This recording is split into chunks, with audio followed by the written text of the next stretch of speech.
Lunch खत्म होते ही class teacher सुमन class में अपना पीरियड लेने आई, लेकिन उसके पेट में अचानक से गुड़गुड़ाहट शुरू हो गई। आखिर उसने लंच में 5 मूली के पराठे जो खाए थे। ओह गॉड, अब ये पेट में अचानक गुड़गुड़ाहट क्यों शुरू हो गई? लगता है गैस बन गई है। एक काम करती हूँ, धीरे से गैस छोड़ देती हूँ, किसी को पता भी नहीं चलेगा। सुमन धीरे से गैस छोड़ती है, लेकिन तभी सारी क्लास में बदबू फैल जाती है। ओह छी छी, कौन है? किसने पादा क्लास के अंदर? लगता है किसी ने लंच में मूली खाई है और ये उसी का नतीजा है। इतनी बुरी भी नहीं है जितना ये स्टूडेंट्स कह रहे हैं। सब चुप रहे, तभी सुमन टीचर बोली, अच्छा चलो, अब सब ये बात का बहाना लगाकर पढ़ाई से मत भागो और चुपचाप अपनी बुक्स निकालो। बेचारे स्टूडेंट्स मुंह पर हाथ रखकर पढ़ाई करने लगते हैं। कुछ देर बाद पीरियड खत्म होता है और सुमन टीचर टॉयलेट में जाकर जोर जोर से पाद मारने लगती है। सचमुच पेट में जो इतनी देर से बोझा लिए घूम रही थी, अब जाकर हल्का हुआ है। सुमन ऐसी ही पदोड़ी है, उसे बिल्कुल भी तमीज नहीं है। वो कहीं भी कभी भी पाद मार देती है। उसका पति महेश उसकी इस हरकत से बहुत परेशान था। सुमन, तुम्हारी ये बचपन की आदत अभी तक नहीं गई। तुम कभी भी कहीं भी शुरू हो जाती हो। अरे अब तुम बड़ी हो गई हो और एक शिक्षक हो। एक शिक्षक को ये सब शोभा नहीं देता। अरे महेश, ये तो नेचुरल है। अब शिक्षक हूँ तो क्या पाद मारना छोड़ दूं? आप भी ना कैसी बातें करते हो। अरे मेरे कहने का मतलब है कि उल्टी सीधी चीजें खाना छोड़ दो और कुछ हेल्दी और पौष्टिक जैसे फल सब्जियां ये सब खाया करो। महेश, तुम खुद ही खाओ घास फूस। मुझे तो चिकन मटन जंक फूड ये सब खाना ही अच्छा लगता है। एक दिन सुमन टीचर को स्कूल में कमजोरी महसूस हुई, साथ ही उसे बुखार भी आ गया। तो वो स्कूल से सीधा डॉक्टर के पास गई, जहां डॉक्टर ने उससे कहा, देखिए मैडम, ज्यादा मांस खाना सेहत के लिए हानिकारक हो सकता है। लिवर खराब हो सकता है। तुम्हारे लिवर की कंडीशन कुछ ठीक नहीं है। नॉन वेज और बाहर का तला हुआ जरा कम खाया करो। लेकिन सुमन पर किसी की बातों का असर कहाँ होने वाला था।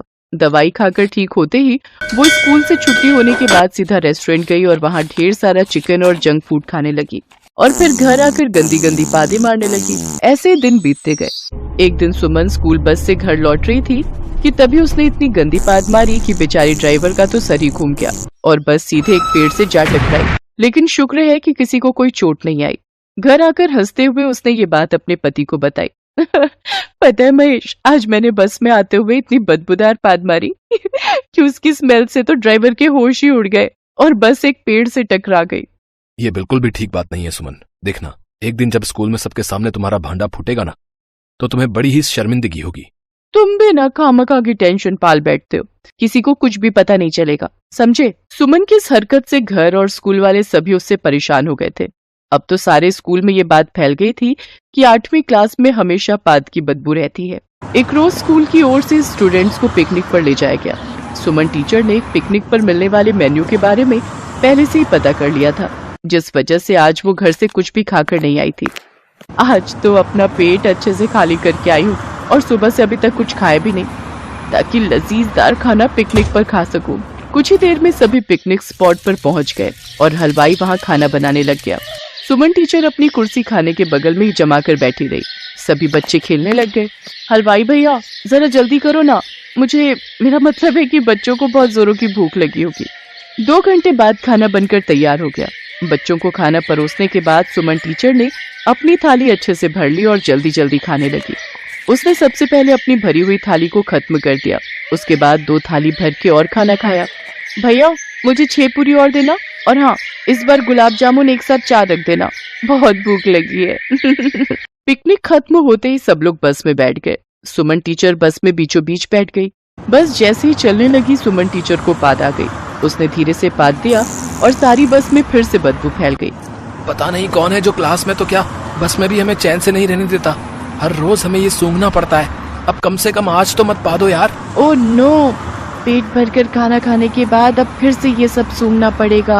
अरे ये सब सूंघते सूंघते तो नाक के बाल भी जल गए। प्लीज यार, अब तो रुक जाओ।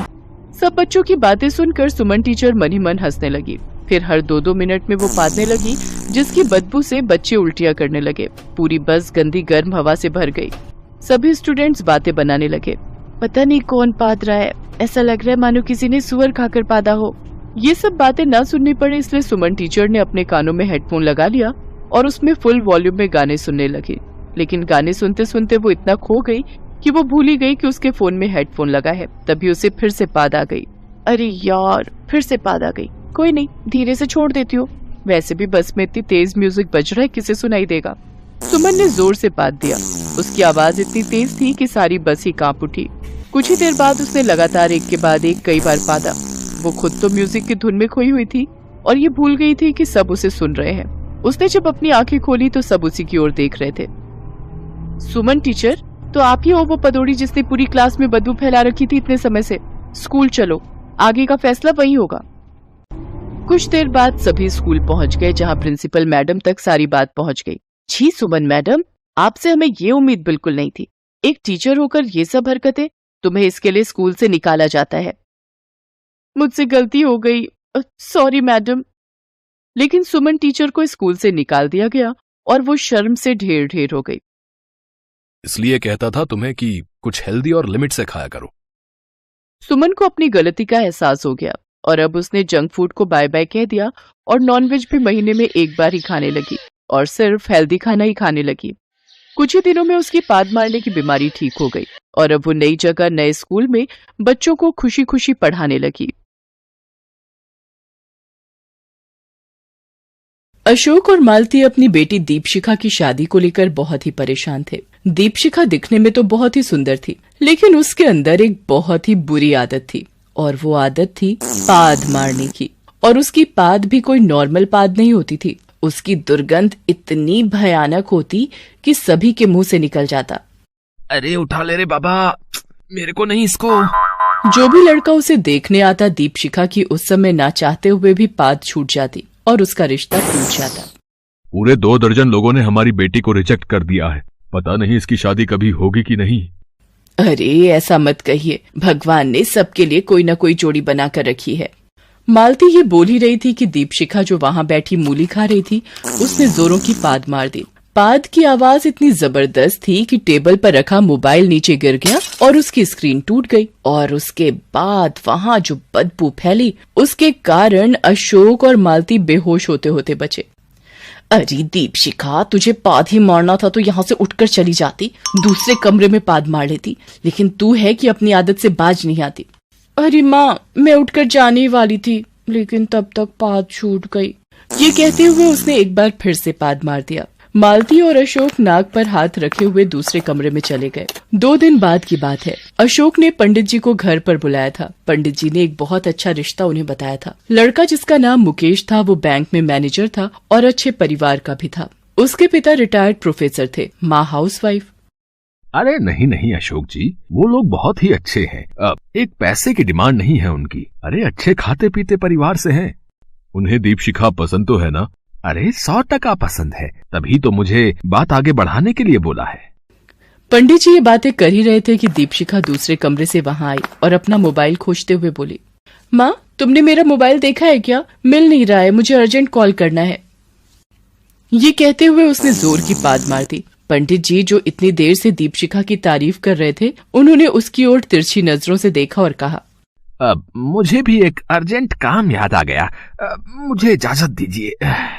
ये कहते हुए पंडित जी वहां से नाक बंद कर निकल गए। उनके जाने के बाद, अरे बेटा, बहुत मुश्किल से ये रिश्ता मिला है, तुम अपनी इस आदत के कारण उसे खो मत देना।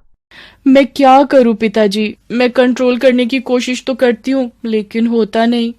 बहरहाल किसी तरह दीपशिखा की शादी मुकेश से हो गई। सुहागरात वाले दिन की बात है।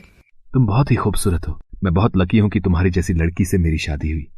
दीपशिखा जो पूरी शादी में किसी तरह कंट्रोल करके अपने पाद को दबाए बैठी थी, उसने उस मोहब्बत के लम्हे को अपनी पाद से थरथरा दिया। मुकेश बिस्तर से गिरते गिरते बचा। अरे कहीं भूकंप तो नहीं आ गया?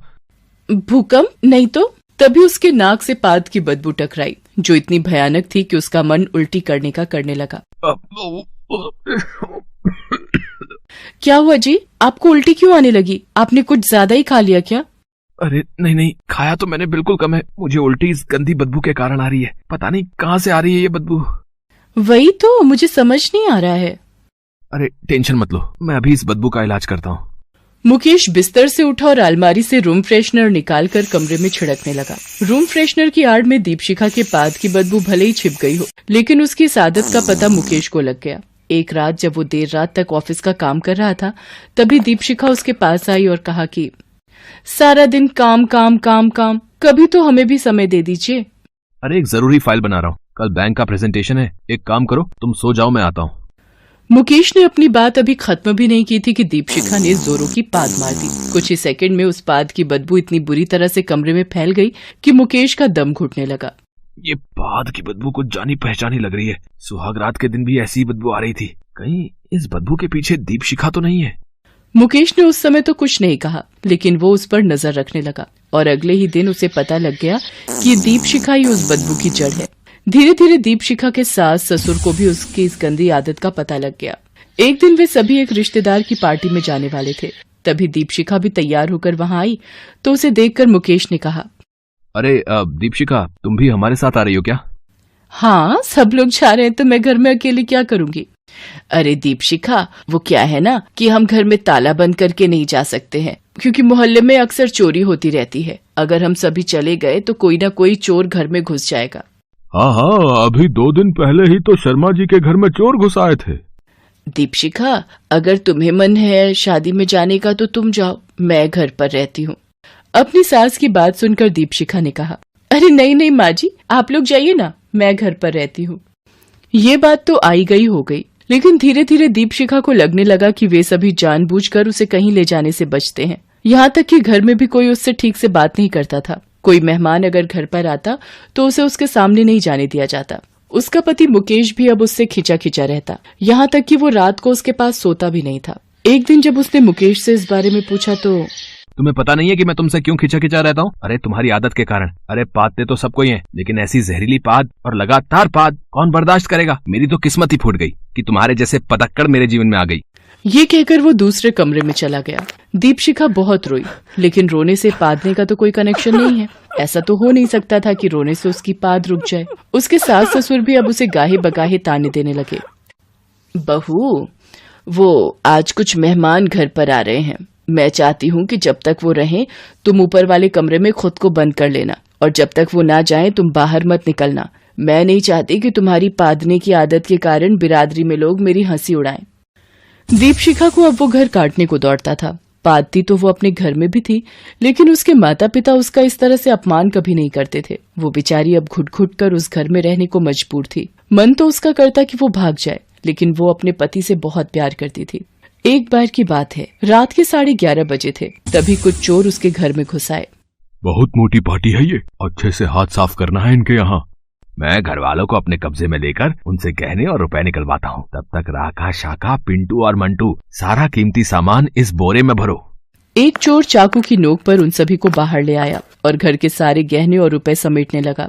शोरगुल और खटर पटर की आवाज से ऊपर वाले कमरे में सोई दीपशिखा की आंखें खुल गईं और वो कमरे के बाहर आई तो उसने जो देखा, उसे देखकर उसकी आंखें फटी की फटी रह गई। माल और कहाँ है घर में, बताओ, नहीं तो चाकू पेट के अंदर पूरा का पूरा डाल दूंगा। उसने देखा कि चोरों के गिरोह ने उसके पति और सास ससुर को बांध कर रखा हुआ है। उसे बहुत गुस्सा आया और वो चीखती हुई नीचे आई। तुम लोग मेरे घर में कैसे घुस आए और मेरे पति और सास ससुर को तुमने क्यों बंधक बना कर रखा है? मैं अभी पुलिस को बुलाती हूँ। ओए झांसी की रानी, ज्यादा नाटक मत कर, नहीं तो चाकू जाएगा तेरे पेट के अंदर और तू जाएगा सीधा ऊपर। वो ये बातें कर ही रहे थे कि दीपशिखा को जोर की पाद आई और उसने पाद मार दी। पाद की आवाज से चोरों में खलबली मच गई और जैसे ही पाद की बदबू फैली, चोरों का दम घुटने लगा। अरे राका, मेरा दम घुट रहा है। इतना गंदा कौन पादता है बे? भाई, मुझे तो उल्टी आ रही है और बेहोशी सी छा रही है। पाद सूंघने के बाद सारे चोरों की हालत एक जैसी ही थी। थोड़ी देर बाद वो सभी पाद की बदबू से बेहोश हो गए। उनके बेहोश होते ही दीपशिखा ने पहले तो अपने ससुराल वालों को बंधन मुक्त किया और फिर पुलिस को फोन किया। पुलिस तुरंत ही वहां आई और उन चोरों को गिरफ्तार कर लिया। आपकी बहू तो बहुत ही बहादुर है। इन चोरों ने पिछले कई महीनों से हमारी नाक में दम कर रखा था। हर बार ये हमसे बच भी जाते थे, लेकिन आज आपकी बहू ने तो कमाल कर दिया। हम बहुत जल्द ही आपकी बहू को सम्मानित भी करेंगे। हमारे देश को ऐसी बहादुर महिला की बहुत जरूरत है। पुलिस उन्हें लेकर चली गई। दीपशिखा की पादने की आदत ने उसके ससुराल वालों की जान तो बचाई ही, उन चोरों को भी पकड़वा दिया। उसके ससुराल वालों को अपनी गलती का एहसास हुआ। उन्होंने दीपशिखा से माफी मांगी और गाते हुए कहा, तेरा पाद पाद पाद बदबूदार, पर फिर भी हम करते हैं तुमसे प्यार। प्यारी